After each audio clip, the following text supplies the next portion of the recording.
வணக்கம். காலையில் நான் லைவில் வந்து பேசிகிட்டு இருந்தேன். அது எப்படின்னா, உங்கள் வாழ்க்கை துணை என்ன தொழில் செய்வான்னு சொல்லி கண்டுபிடிக்கலான்ட்டு ஒரு வீடியோ போட்டிருந்தாங்க.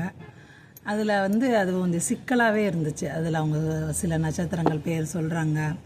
அப்புறம் நம்மளோட லக்னத்துலேருந்து 7ஆம் இடம், அதுலேருந்து அதாவது நம்மளோட லக்னத்துலேருந்து 7க்கு உரிய இடம் தான் வந்து நம்ம வாழ்க்கை துணையோட இடம். அதுக்கு 10க்குரிய இடம் பார்த்திங்கன்னா நம்ம லக்னத்துலேருந்து 4வது இடம். அப்போ நம்ம லக்னத்துலேருந்து 4வது இடம், அப்புறம் நம்ம லக்னத்துக்கு 12ஆம் இடம், இந்த 2 இடத்த வச்சு அந்த தொழிலை பார்க்கலாம்னு சொல்லிட்டு அவங்க சொல்லிகிட்டு இருந்தாங்க. அது ஒரு சிக்கலாக இருக்குது. ரெண்டாவது, ஒரு கிரகத்துக்குமே ஒன்றுக்கும் மேற்பட்ட தொழில்கள் இருக்குது. அப்போ 9 கிரகங்களை நீங்கள் எடுத்துக்கிறீங்க. அப்போ வந்து இதுதான் இந்த தொழில் தான் பார்ப்பாங்க, நம்மளால் அடித்து சொல்ல முடியாது.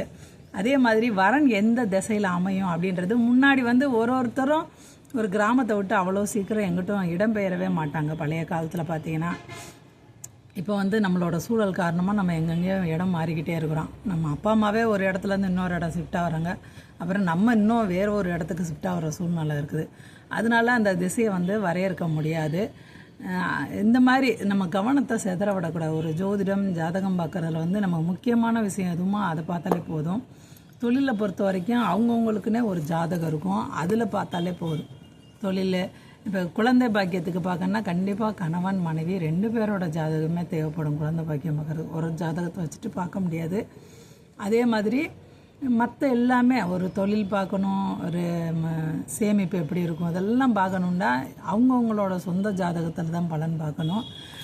வாழ்க்கை துணை வந்து நமக்கு நல்லபடியாக நம்மளோட ஒத்துழைப்பாக இருப்பாங்களா அப்படின்னு நம்ம கவனித்தாலே போதும். யாரோ கணவனோ மனைவியோ நமக்கு அமைய போகிறவங்க நம்மளோட அவங்க ஒற்றுமையாக நம்ம கூட இருப்பாங்களா அப்படின்ற அந்த விவரம் நம்ம தெரிஞ்சுக்கிட்டா போதும். அதுதான் முக்கியம். அவங்க என்ன தொழில் செய்கிறாங்க அதெல்லாம் முக்கியம் இல்லை. பல நேரங்களில் அவங்க ஏதோ ஒரு நம்ம கல்யாணம் பண்ணிக்கும்போது அவங்க ஏதோ ஒரு வேலையில் இருப்பாங்க. அப்புறம் கல்யாணத்துக்கு அப்புறம் அவங்க வேலையை விட வேண்டிய சூழல் வரும்.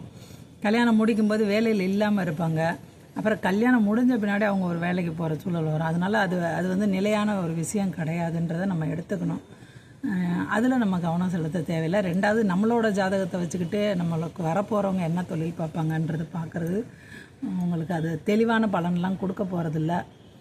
அது அவங்கவுங்க ஜாதகத்தில் பார்த்துக்கிறது தான் நல்லது அப்படின்னு நான் சொல்ல வரேங்க.